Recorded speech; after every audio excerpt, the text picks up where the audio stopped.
Graça e paz, amados. Bom estar aqui com os irmãos. Como o Itiel falou, um desafio, mas eu acho que foi os irmãos que decidiram aí a ordem, assim, foram misericordiosos comigo, porque deixaram Itiel no primeiro momento. Nós estamos falando sobre os pontos do calvinismo. São 5 pontos do calvinismo, mas como Itiel explicou no último culto, nós vamos falar sobre 3. Ele falou no domingo passado sobre depravação total. Então, nós estamos tratando de forma sequenciada, nesses cultos de domingo, e desses 5 pontos nós vamos falar de 3. Eu confesso que eu não lembro qual foi o terceiro. Perseverança dos santos. Então, o presbítero Itiel falou domingo passado sobre depravação total. Eu falarei hoje aos irmãos sobre eleição incondicional e no próximo domingo, perseverança dos santos. Semana passada, o presbítero Itiel, falando sobre a depravação total, ele deixou claro que, à luz das Escrituras, o homem por si só não deseja a Deus. Deu as costas para o Senhor e por isso são indesculpáveis. Não há um justo sequer. Todos se extraviaram e nós estávamos mortos em nossos delitos e pecados. Ele fez uma excelente introdução sobre os 5 pontos do calvinismo. Então, quem não acompanhou no último domingo, faça como eu fiz. Vá lá no YouTube, assista. E se você assistiu e estava aqui, faça como eu fiz também. Assista tudo de novo, né? Porque foi uma bênção. E como eu falei, ele fez essa excelente introdução. E hoje nós vamos tratar sobre eleição incondicional, nosso segundo ponto que vai ser tratado. E se você é crente, você precisa tratar e buscar de entender sobre a eleição incondicional, de forma, pelo menos minimamente, entender sobre isso, buscar conhecer sobre isso, porque é bíblico, né? Então, vamos fazer juntos a leitura de Efésios 1, irmãos, versos de 3 a 6, apenas esses 3 versículos de Efésios 1, 3 a 6.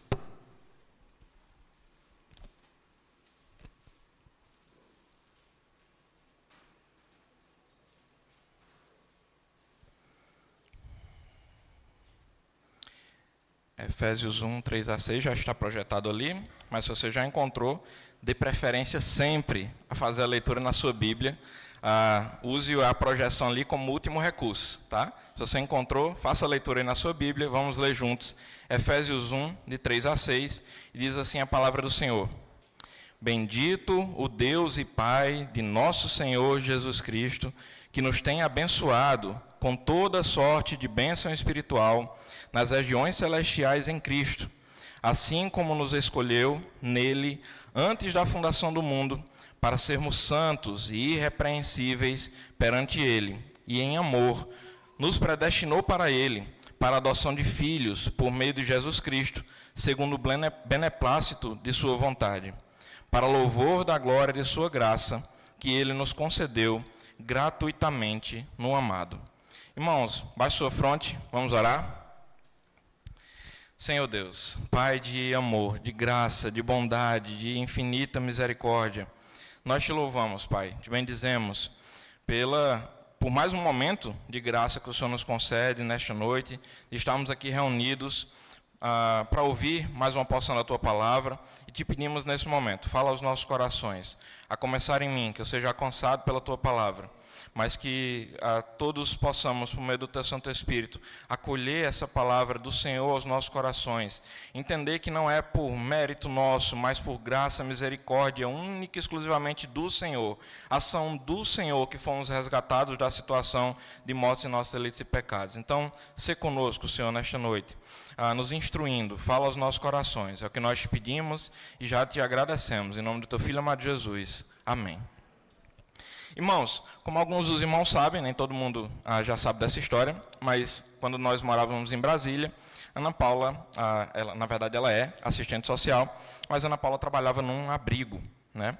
Abrigo de crianças e adolescentes que eram encaminhados para lá por alguma situação que eles passaram, ou por situações diversas, foram abandonados pelos pais, ou violência doméstica, e tinha uma grande quantidade de crianças nesse abrigo. Em outros abrigos, certamente, a situação era a mesma. Não tinha abrigo com poucas crianças, né? Mas, pasmem, a quantidade de pessoas que queria adotar crianças, na verdade, era maior do que a quantidade de crianças no abrigo. Essa era a situação lá no Distrito Federal, naquele momento em que nós estávamos lá. Deus permita que hoje a situação seja diferente, mas enquanto estávamos lá, a situação era essa. Tinha mais gente querendo adotar do que crianças no abrigo. E você se pergunta, por que tinha mais gente querendo adotar e tanta criança lá no abrigo sem ser adotada? Porque essas pessoas que queriam adotar tinham um critério um padrão muito elevado, né? Principalmente em termos de aparência, em termos de idade. Então, dificilmente uma criança que tinha idade mais avançada seria adotada. Acontecia, mas era pouco. A maioria das pessoas queria adotar um bebê branco, né? Era o padrão que eles queriam adotar, né? Irmãos, não se enganem, não se iludam.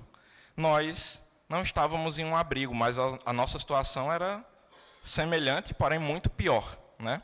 Nós estávamos entulhados num cemitério, digamos assim, né? Como o nosso querido presbítero Itiel pregou na semana passada, nós estávamos mortos em nossos delitos e pecados.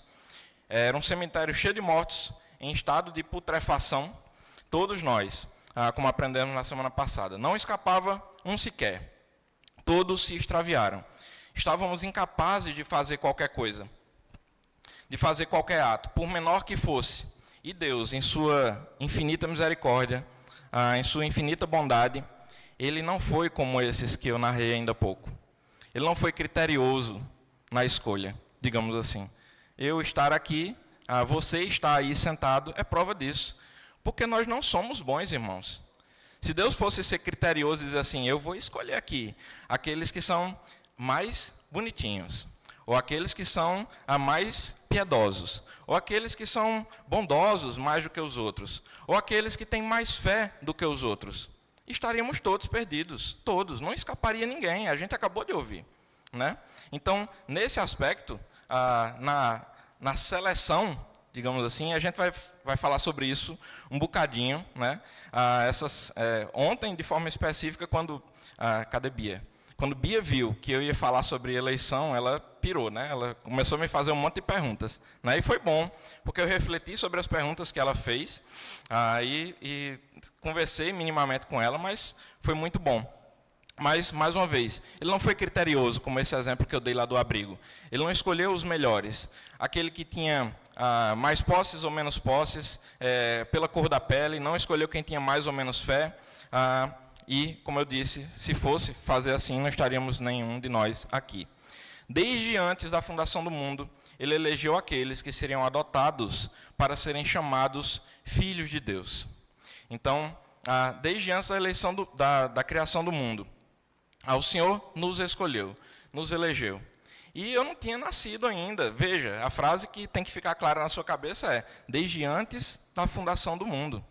Você não tinha feito nada ainda, especificamente. Você não tinha méritos, e hoje a gente continua não tendo, né? Mas muitas vezes a gente pensa que foi porque eu sou melhor, ou foi porque eu sou qualquer coisa que seja, tá? Então, para que a gente tenha clara a eleição incondicional, a gente vai dividir a nossa pregação desta noite em 3 pontos. O primeiro é para deixar claro que a eleição é um ato soberano de Deus. O segundo, para deixar claro na nossa cabeça que é Deus quem nos revela, é Ele quem nos abre os olhos. E o terceiro, e que talvez seja o mais complicado da gente, mais simples de ouvir, mas o mais complicado da gente entender e aplicar, é que não há nenhum mérito nosso. Não há nada que nós possamos fazer para mudar essa realidade ou para alterar alguma coisa do que Deus já predestinou, tá? Então, irmãos, primeiro ponto, a eleição é um ato soberano de Deus. Amados, a eleição incondicional é um ato soberano de Deus, fruto da sua graça e da sua misericórdia. Ele escolhe a quem quer e não está sendo injusto em deixar outros de fora. Essa foi uma das perguntas, e aí Bia me perdoe de novo, compartilhar com os irmãos, essa foi uma das perguntas que Bia me fez. Ela disse assim, tio, mas não é injusto escolher uns e outros não? Talvez você já tenha se perguntado isso algumas vezes. E talvez eu acho que por isso que Tiel brincou ainda há pouco, que é o desafio, talvez, de falar sobre eleição incondicional, porque a grande pergunta que muita gente se faz é isso. Não é injusto pensar que Deus escolheu uns e não escolheu outros. E aí, se a gente fosse pegar o exemplo lá do abrigo, pensa não nas pessoas mais que são criteriosas demais na seleção, digamos assim, e que não querem qualquer criança para adotar, qualquer padrão de criança para adotar. Pensa que uma pessoa de bom coração chegou lá no abrigo e disse assim: eu vim aqui para adotar alguém. Havia obrigação dessa pessoa em adotar todo mundo que estava naquele abrigo, todas as crianças? Não. Havia obrigação dessa pessoa que foi lá nesse abrigo fazer a adoção em ser... Desconsidere que ele tenha critérios seletivos, como a gente tratou ainda há pouco. Havia obrigação dele favorecer um ou outro? Não. Então, conosco não foi diferente, irmãos. Todos pecaram e merecemos condenação. Se Deus fosse ser justo, e aí a pergunta que Bia fez indiretamente é assim: não é injusto fazer isso? Não é injusto acontecer isso? Mas, irmãos, se Deus fosse ser justo conosco, todos nós estaríamos condenados. Fosse por justiça, estaríamos todos condenados. Mas Deus não agiu conosco com justiça. Ele agiu pelos méritos de Jesus, com graça e misericórdia. Fosse por justiça, eu e você estaríamos condenados, porque nós não merecemos a salvação. Nós não merecemos o amor que nos foi dado. Nós não merecemos o sacrifício de Jesus naquela cruz.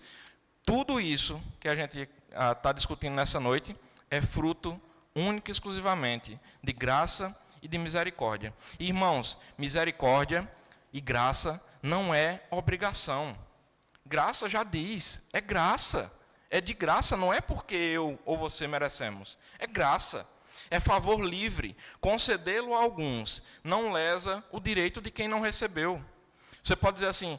Alguém que talvez esteja pensando agora, mas por que eu não fui alcançado? Dificilmente alguém vai falar isso. Mas você poderia pensar, alguém que se julga não alcançado, por que eu não entendo a mensagem? Por que eu não creio? E aí fique claro na nossa mente, misericórdia não é obrigação, todos pecaram. Então, conceder graça a alguns não lesa o direito de ninguém. Tá? Então, que fique claro esse segundo ponto. Terceiro, a cruz garante que Deus permanece justo. Irmãos, Deus não passa pano em pecado. O Senhor não passa pano em pecado. Ele satisfaz a sua justiça em Cristo pelos eleitos. Assim, Ele é justo e justificador daqueles que creem. Então, irmãos, Deus não passa pano em pecado. A gente, muitas vezes, vinculado à nossa situação de salvos, de resgatados, a gente esquece a situação que nós estávamos antes. Muitas vezes, nós esquecemos a situação em que nós nos encontrávamos. E aí, irmão, não sei se você já teve a oportunidade de ir num abrigo, mas se tiver, vá. Não é um ambiente me desculpem a expressão aqui, não é um ambiente alegre, né? Quem está lá naquele abrigo anseia por ser resgatado. E aí, irmãos, eu e você estávamos numa situação muito pior que essa. E acredite, eu e você não ansiávamos por esse resgate, o nosso coração tendia para o lado oposto. Mas Jesus, o Senhor, pela sua graça e pela sua misericórdia, olhou para mim e para você. E disse assim, mesmo sem querer, mesmo sem merecer, eu resgato, eu alcanço, eu chamo para perto de mim. Então, voltando novamente, por exemplo, do abrigo, se você tiver a oportunidade, vá talvez para você sentir, e talvez o Senhor até toque no seu coração, dizendo assim, eu gostaria de adotar uma criança. Mas vá para sentir o quão doloroso talvez seja, e aí eu estou falando com a experiência de alguém que nunca passou pela situação de rejeição, mas o quão doloroso talvez deva ser ficar em um abrigo. Então, se não for para adotar ninguém, vá para visitar, porque isso é possível. Vá para orar depois pelas crianças, ou naquele momento pelas crianças que lá estão. Mas, a princípio, vá para entender a situação em que certamente você estava, e que você talvez, nesse caso é um talvez, nem percebesse que estava. Tá? Então, irmãos, A eleição é um ato soberano de Deus. Todos pecaram, e se fosse para receber o que merecíamos, seria justiça e não graça ou misericórdia. E misericórdia não é obrigação, e a cruz é o que garante que Deus permanece justo. Em Mateus 20, de 1 a 16, nós temos a parábola contada pelo Senhor dos trabalhadores da vinha. E aí eu acho que ela exemplifica muito bem essa situação também que nós estamos discutindo agora, de que a eleição é um ato soberano de Deus. Ele conta que um proprietário saiu de manhã para contratar trabalhadores. E ele saiu cedo, né? Aí encontrou algumas pessoas que estavam sem fazer nada e disse assim: vamos trabalhar comigo lá na vinha e eu vou te pagar um denário. E ele fez isso logo cedo. Às 9 da manhã ele fez de novo.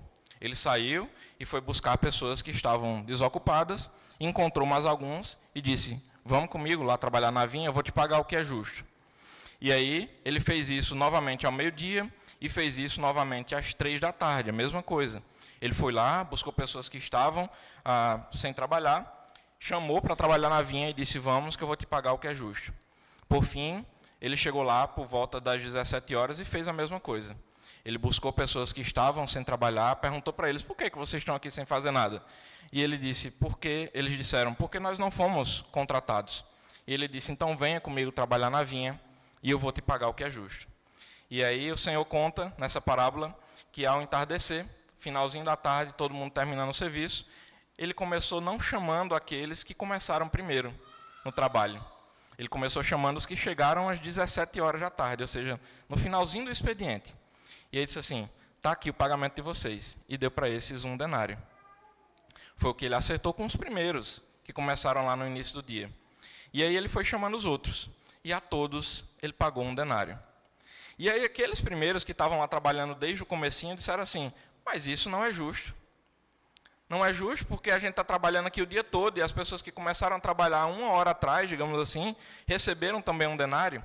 E aí o proprietário da vinha disse, entre outras coisas, mas só para a gente encurtar aqui, disse: porventura, não me é lícito fazer o que eu quero do que é meu? Ou são maus os teus olhos porque eu sou bom? E aí, irmãos, eu já li essa parábola algumas vezes, mas olhando com os olhos aqui, digamos assim, da eleição incondicional, fica muito claro que muitas vezes a gente entende como injustiça algo, mais uma vez, eu vou repetir aqui, que é puramente graça e misericórdia. E aí, vou repetir também a frase do proprietário da vinha na parábola do Senhor: porventura não me é lícito fazer o que eu quero do que é meu? Ou são maus os teus olhos porque eu sou bom? Então, muitas vezes, irmãos, quando a gente entende como injustiça, qualquer que seja, muitas vezes não, todas as vezes, porque a gente está tratando de atos de Deus, todas as vezes que a gente entende ou pensa que possa ser injustiça, na verdade não é Deus que está sendo injusto, são os nossos olhos que estão enxergando da forma equivocada.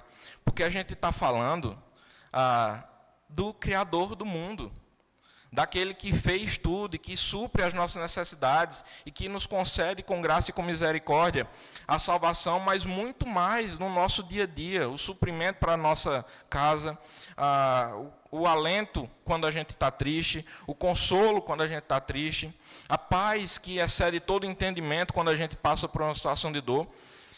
Então, irmãos, não é injustiça, tá? Então, que fique claro, a salvação é um ato soberano de Deus. Deus escolheu a mim e a você, em meio a um mar de perdidos. Ele olhou para mim e para você com graça abundante e com grande misericórdia. E escolheu me salvar e te salvar. E aí eu já tinha visto essa palavra outras vezes, mas se você já ouviu e não processou o que significa essa palavra, esse ato é monergismo. Monergismo é derivado do grego, do monos, que é único, e ergon, que significa trabalho. Então, esse ato é um trabalho único do Senhor. Então, não cabe a nós. Tem a musiquinha, né? Hoje eu estou pegando músicas. Estou parecendo um presbítero lá de Heliópolis, que toda vez ele pegava uma musiquinha do Prisma Brasil, né, para cantar. Mas tem uma música que diz isso: é meu, somente meu, todo o trabalho. É o Senhor nos dizendo: e o teu trabalho é descansar em mim. Então, que a gente entenda isso também. Mais uma vez, vou repetir, a eleição é um ato soberano de Deus. O trabalho é todo dele. O nosso trabalho é descansar no Senhor.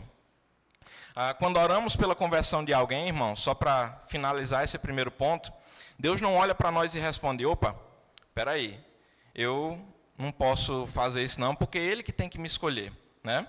Fosse assim, nós estaríamos limitando a Deus. Isso é importante para a gente passar para o segundo ponto. Mas que o Senhor já, à guisa de aplicação aqui, fale aos nossos corações, para que nós não tenhamos sequer o tender a pensar que Deus é injusto, por qualquer motivo que seja, mas de forma específica aqui, por eleger uns e não a outros, por predestinar uns e não a outros. O segundo ponto é, Deus é quem nos abre os olhos. Então, meus irmãos, em Mateus 16, a partir do verso 15, Jesus estava conversando com seus discípulos e ele perguntou, essa conversa também é muito conhecida de todos nós, ele perguntou, quem o povo diz que é o Filho do Homem?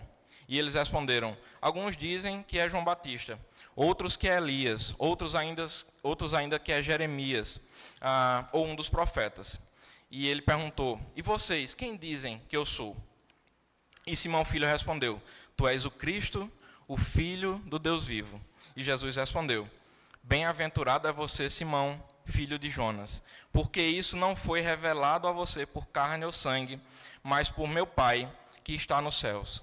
Então, irmãos, acredite, se você já teve a graça de entender essa palavra, de processar o que a gente está tratando aqui nessa noite, de que você foi resgatado da sua situação de morto em seus delitos e pecados, não foi porque você é muito inteligente. Não foi porque você processou muito bem a informação e conseguiu chegar a esse entendimento.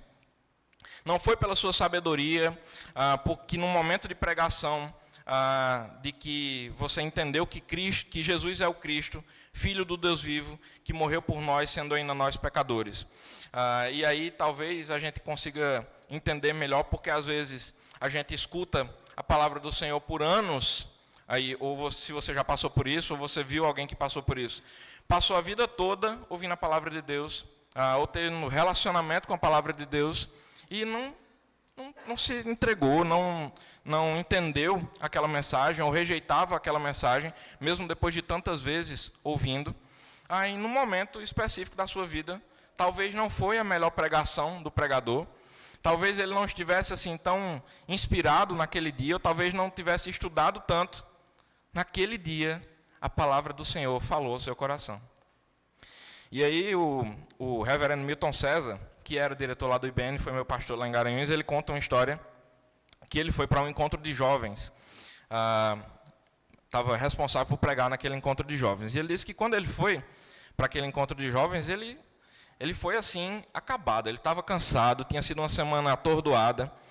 E ele disse assim, meu Senhor, me ajuda, porque eu estou indo sem preparação. Eu não me dediquei efetivamente para levar uma mensagem nesse encontro de jovens. E aí ele disse que o dia dele, acho que era o segundo dia do encontro, e aí os jovens estavam lá reunidos, e ele foi lá e levou a mensagem. E quando ele terminou, ele disse que chorou copiosamente. Disse assim, meu Deus, me perdoa, porque eu não preguei como o Senhor merece. Eu não busquei estudar e fazer a pregação desta noite, para esses jovens aqui, da forma que o Senhor merece. Eu não me empenhei nisso.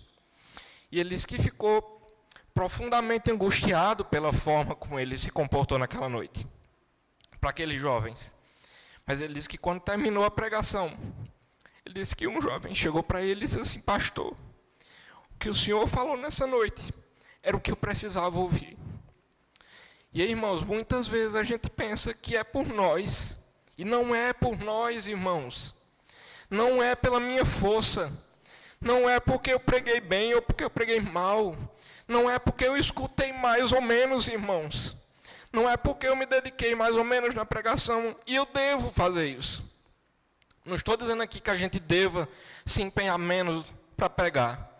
O que você deva se empenhar menos para levar a palavra do Senhor onde quer que você esteja. Não é isso, muito pelo contrário. A gente deve se empenhar o máximo que a gente puder. Porque é um ato também de graça para a gente que está aqui na frente. Ontem eu estava no aeroporto esperando uma conexão, e aí eu estava relendo aqui a pregação e chorando. E eu disse assim, Senhor, vai pensar que eu sou maluco aqui, aqui no aeroporto.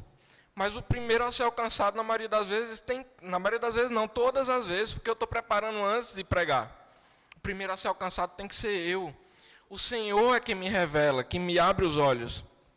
Então, que isso aconteça nessa noite também, comigo e aconteça com você. Que a gente entenda, como diz lá em Filipenses 2,13, é Deus quem efetua em nós, tanto querer como realizar, segundo a sua vontade. Irmãos, e como terceiro ponto, não há mérito nenhum nosso. Esse, como eu falei, talvez seja o ponto que seja mais complicado da gente entender ou aceitar, ou do nosso coração entender e aceitar. Hoje de manhã, eu acho que umas 3 vezes, na aula para os jovens lá, eu falei isso. É muito bonito a gente dizer, né? É muito fácil falar. Agora, trazer isso para o nosso coração, nem sempre é fácil. Se controlar o impulso da nossa carne, para a gente pensar que foi por mim, para eu processar que o que eu talvez tenha feito de bom, moveu Deus mais para cá ou mais para cá, né? Mais para a esquerda ou mais para a direita, para dizer assim, eu vou olhar para isso que você fez e vou mudar aqui alguma coisinha. Não é assim que funciona, irmãos. Em João 5, 21, Jesus estava respondendo aos judeus após a cura do paralítico de Betesda. Em determinado momento, ele cita, porque da mesma forma que o Pai ressuscita os mortos e lhes dá vida, o Filho também dá vida a quem Ele quer. E aí você poderia dizer assim, a quem Ele quer não poderia ser aqui a quem quis receber vida? Porque a gente está aqui o tempo todo ouvindo a palavra, e talvez mesmo você que não esteja aqui nessa noite, ou acompanhando pela internet, ou mesmo você que veio aqui hoje pela primeira vez, está ouvindo essa palavra, e pode dizer assim, eu quero. E a gente tende a pensar que fui eu que quis, né? Mas o que a gente está aprendendo aqui nessa noite é que não fui eu que quis, né? Não é assim que a banda toca, não é assim que funciona, irmãos. Poderíamos ficar aqui até o final do culto só citando textos que deixam claro isso, mas nós vamos seguir para mais um exemplinho, para a gente deixar claro esse ponto. João 15,16, ainda em João. Jesus estava tratando da videira e dos ramos, e ele diz que ele é a videira, e para deixar claro ele cita, não fostes vós que me escolhestes a mim, pelo contrário, eu vos escolhi a vós outros, e vos designei para que vades e deis fruto, e o vosso fruto permaneça, a fim de que tudo quanto pedirdes ao Pai em meu nome, Ele vos conceda. Então, irmãos, não é mérito nosso, não foi você que decidiu. Efésios 1, de 4 a 6, diz, porque Deus nos escolheu nele antes da criação do mundo, para sermos santos e sem culpa diante dele. Em amor nos predestinou para sermos adotados como filhos por meio de Jesus Cristo, conforme o bom propósito da sua vontade para o louvor da sua gloriosa graça, a qual nos deu graciosamente por meio do amado, os trechos que nós lemos lá no comecinho. Aqui Paulo afirma que essa eleição, como dizemos lá no começo também, aconteceu antes da criação do mundo, antes de qualquer obra humana. E diferente da teologia arminiana nesse ponto, e aí cabe uma ressalva, até para que você e eu tenhamos entendimento sobre essa diferença, os nossos irmãos arminianos entendem que a eleição é condicional. Ela ocorre porque Deus, em sua presciência, Ele viu que eu teria fé, ou que você teria fé, iríamos acreditar no Senhor, e por isso nós fomos eleitos. Tá? E o que a gente está discutindo aqui é que a eleição é incondicional. Não foi, eu vou repetir aqui de novo, não foi porque eu teria fé, ou porque eu tenho mais fé, ou porque eu sou isso, ou porque eu sou qualquer coisa, que o Senhor nos elegeu. Né? Então, diferente da teologia arminiana nesse ponto, eles entendem que a eleição é condicional, vinculada à presciência de Deus, da fé que teríamos e que creríamos em Jesus. A razão da eleição está no beneplácito da sua vontade, não em previsões de fé ou boas obras, e o fim da eleição é o louvor da glória do Senhor, não a exaltação do homem. Meus irmãos, a gente já cansou de ouvir isso, não é por obras, para que ninguém se glorie, mas a gente, como eu disse ainda há pouco, custa muitas vezes a entender, e muitas vezes a gente tende a querer praticar boas obras como moeda de troca. Isso é muito perigoso, irmãos, porque o nosso coração vai se alimentando dessa falsa teologia, digamos assim, de que eu pratico boas obras porque eu vou receber isso ou aquilo. Eu pratico boas obras porque Deus vai me olhar com olhos melhores porque eu sou bom, né? E muitas vezes a gente escuta isso de alguns irmãos, diz assim: não, mas fulaninho ou fulaninha certamente é salvo no Senhor, mesmo não estando na igreja, porque ele é um homem bom demais, porque ela é uma mulher boa demais e faz tanta coisa boa, e ajuda os pobres, e faz isso ou faz aquilo. E mais uma vez, irmãos, não se engane, não engane o seu coração, porque não é por isso. Nada do que façamos de bom vem de nós. Nada do que façamos de bom vem de nós. Tudo que você consegue fazer de bom é pela graça e pela misericórdia do Senhor. E para que a gente vai repetir aqui a frase, não é por obras para ninguém se glorie, para que ninguém se glorie, porque há essa forte tendência no nosso coração, de quando a gente faz uma coisa boa, a gente pensar que é mérito nosso, ou que a gente merece alguma coisa porque fez isso ou aquilo de bom. Então, que tenhamos claro no nosso coração que não é mérito nosso, não há mérito algum em nós. Então, irmãos, já caminhando para a conclusão, vou tratar aqui de alguns pontos para que a gente deixe gravado no nosso coração a questão da eleição incondicional. A eleição incondicional é a expressão suprema da graça soberana do Senhor. O primeiro ponto que a gente vai reforçar aqui. A eleição condicional é a expressão suprema da graça soberana no Senhor. Graça, mais uma vez, é favor imerecido. A gente não tem nada que possa fazer, não há nada em nós que possa mover ou alterar esse ato de graça que veio desde a fundação do mundo. Em Cristo, o Senhor nos escolheu, nos chamou e nos garante salvação eterna. E aí eu já ouvi isso outras vezes também, uma vez salvo, sempre salvo. E aí esse mesmo pastor Milton, ele conta uma história lá de que no Seminário Presbiteriano do Norte, tinha um pastor que era um dos professores dele, e ele dizia assim: uma vez salvo, sempre salvo. E aí o pastor dizia assim: depende de quem te salvou. Porque se foi o Senhor, você vai ser salvo para sempre. Mas muitas vezes nós queremos imputar a nós mesmos méritos para a salvação. Se você entende que você foi salvo porque você fez alguma coisa de boa, essa salvação está meio fraca. Não está meio, não, está totalmente fraca. Não é porque você fez nada de bom. Então, se for o Senhor Jesus que lhe resgatou, como dito há pouco, da situação em que você se encontrava, morto em seus delitos e pecados, carente de adoção, carente de resgate, mesmo sem saber que carecia desse resgate, porque, irmãos, é outra coisa que a gente vê com constância, principalmente naquelas pessoas que viviam afastadas da igreja, ou mesmo aquelas pessoas que viviam na igreja, mas que não tiveram ainda um encontro efetivo com o Senhor, é que depois que esse encontro acontece, a ficha cai, efetivamente, não só para a situação em que se encontrava, mas para a necessidade que ele tinha.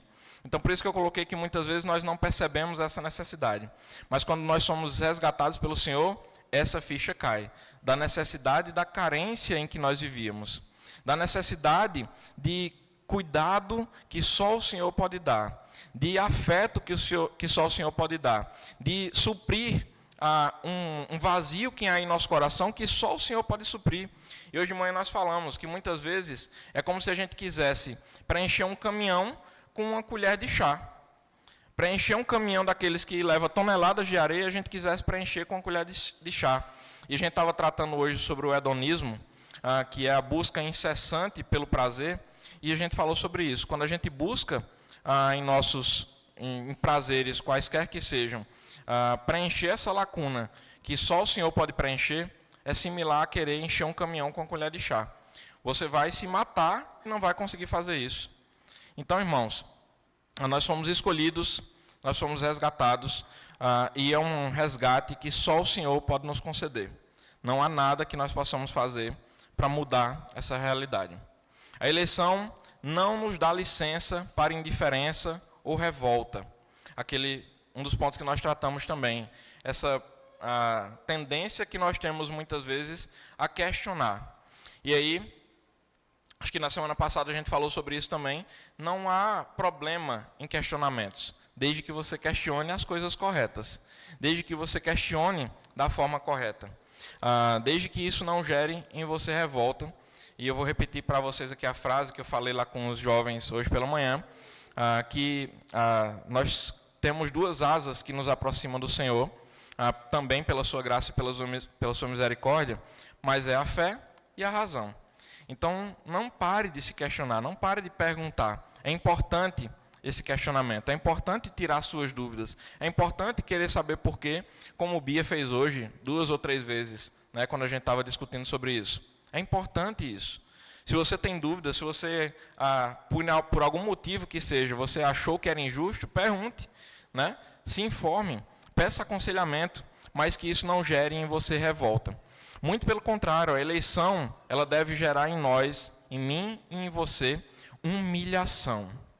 A gente deve entender a condição em que nós estávamos e nos humilharmos perante o Senhor e estarmos seguros da certeza de que a salvação é do Senhor. E aí, para finalizar, uma das muitas perguntas que Bia me fez hoje, e aí, mais uma vez, Bia, licença, ela pergunta, essa aqui na verdade acho que nem foi Bia, me corrija aí, Bia, se eu estiver errado, mas uma das perguntas que a gente faz é: por que então pregamos se Deus já escolheu quem seria salvo? Essa é outra pergunta que a gente pode se fazer com frequência. Se Deus já escolheu todo mundo que seria salvo, para que a gente prega? Porque se eu não pregar, Deus vai dar o jeito dele, né? Mas essa resposta também termina em graça e misericórdia do Senhor. Porque Deus dá a nós, a mim e a você, a possibilidade de participar da sua obra e nos impulsiona a missão. Nós pregamos a todos, porque Ele tem um povo escolhido que o ouvirá. Então, Ele de fato poderia dar o jeito dele, né? E Ele dá. Ele deu o jeito dele. Ele deu a mim e a você a possibilidade de pregar o Evangelho para toda criatura que você puder, para todo aquele que você encontrar, seja com palavras, seja com ações, mas de forma que reflita claramente a graça e a misericórdia do Senhor. Então, irmãos, cabe a nós pregar o Evangelho, mesmo sabendo que Deus já tem os seus eleitos. Porque esses que o Senhor elegeu, em algum momento, como eu disse ainda há pouco, às vezes ele vai ouvir da palavra do Senhor a vida toda, mas só vai se converter na velhice. Só vai entender efetivamente a palavra do Senhor na velhice. E Deus tinha propósito para isso. Deus tem propósito para tudo que acontece na nossa vida. E com esse ponto também não seria diferente. Então, o Senhor nos impulsiona a missão. E pregamos a todos, porque Deus tem um povo que o ouvirá. E aí, meus irmãos, só para a gente recapitular aqui de forma rápida. A eleição é um ato soberano de Deus. Deus é quem abre os nossos olhos. Não foi porque você entendia, não foi porque você tinha uma inteligência superior para processar a informação que talvez a vida toda você não processou e agora você conseguiu entender. É Deus quem abre os nossos olhos e não há mérito nenhum em nós. A eleição é incondicional e Deus fez isso desde a fundação do mundo para o louvor da sua glória. Nós que estávamos mortos em nossos delitos e pecados, fomos alcançados, estávamos órfãos, e o Senhor olhou para nós com graça e com misericórdia e nos trouxe para perto dele, para que sejamos chamados filhos do Senhor. E pelos méritos de Jesus na cruz, nós fomos reconciliados com o Senhor mais uma vez, para louvor e glória do Senhor. Amém? Vamos orar, queridos. Baixe a sua fronte, mais uma vez.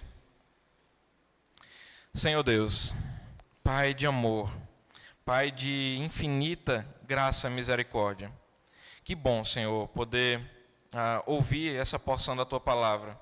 Que bom sentir que o Senhor apesar de nós, olhou para cada uma das nossas vidas, com graça, com misericórdia, e nos resgatou da situação que nós estávamos, Senhor, de mortes em nossos delitos e pecados. A nós só resta te louvar, te engrandecer, te agradecer por tão grandiosa misericórdia que foi derramada sobre as nossas vidas. Te pedimos, Senhor, que fale aos nossos corações, que nos deixe, Senhor, compreender por meio do Teu Santo Espírito o tamanho dessa graça que foi derramada sobre nós, o tamanho do amor que foi derramado sobre nós na cruz por meio do sacrifício do Teu Filho amado Jesus Cristo. Nos permite, Senhor, a não pagar tanta graça e tanta misericórdia com desprezo. Não permite, Senhor, que paguemos tamanha graça e misericórdia com maus tratos da Tua palavra, Senhor, com mau comportamento, Senhor, quando nós podemos pregar o Teu santo evangelho, falar dessa graça, falar do incrível sabor de sentir a Tua mão poderosa sobre nós, nos resgatando da nossa situação, da situação em que estávamos, Senhor. Abre os nossos lábios, Pai, para que preguemos o Teu evangelho, cientes do tamanho dessa graça e dessa misericórdia que foi derramada sobre nós, cientes de que em meio a muitos que estavam órfãos, Senhor, como na situação de comparação que nós fizemos em um abrigo, o Senhor olhou para nós e nos resgatou, e nos tirou daquela situação, e agora nós somos chamados filhos de Deus, e pelos méritos de Jesus, nos concede a aplicar com o entendimento do Senhor essa maravilhosa graça que foi dispensada sobre as nossas vidas. É o que nós te pedimos, é o que nós te agradecemos, em nome do Teu Filho amado Jesus. Amém.